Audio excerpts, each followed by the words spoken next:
పావుగుడి పట్టంలో నన్ను ఇచ్చింది మొదలు రాజ్యం ఉన్నది, రొక్కం ఉన్నది, భూములున్నవి, నేలలున్నవి, ఎక్కడానికి ఏనుగులు, తొక్కడానికి గుర్రాలున్నవి, అష్టైశ్వర్యములతో, భోగ మాధ్యములతో, ధనగణక వస్తువులతో అడ్డీ సంతోషముగా ఉన్నది. ఒక్క ఆడబాల సంతానం లేదన్న కొరత మాత్రం నన్ను వేధిస్తూ ఉన్నది కదా. ఆయనను అన్ని దానాలు చేసిరా, కన్యాదానము చేసినా కూడా పుణ్యం వచ్చినాయి. ధనదానం చేశారు, గోదానము, భూదానము, వస్త్రదానము, ఎన్ని దానములు చేసినా అన్నిటికంటే కన్యాదానము ఎక్కువ అన్నారే. ఆడ సంతానం లేనిది ఎందుకన్నయ్యా నాకు ఈ జన్మ?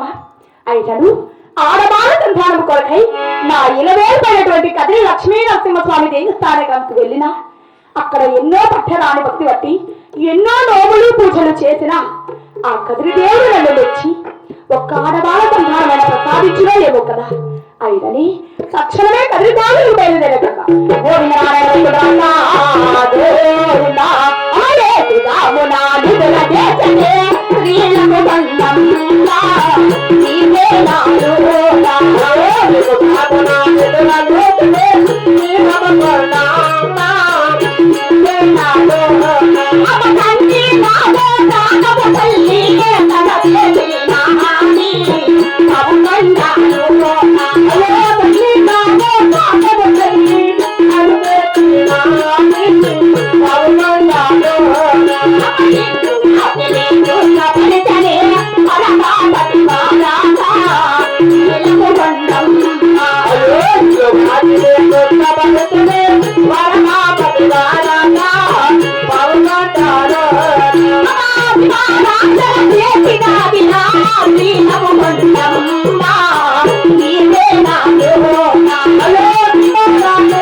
అన్నయ్య నా పాల్గొనే బండారి వదిలి వచ్చి ఎన్నో దేవుడు ఎన్నో పూజలు చేశాడు. ఈ కదిరి క్షేత్రమునందున ఎంతో భక్తి బట్టి గుడి గోపురాలు కట్టించి గుడ్డి వారికి మూగ వారికి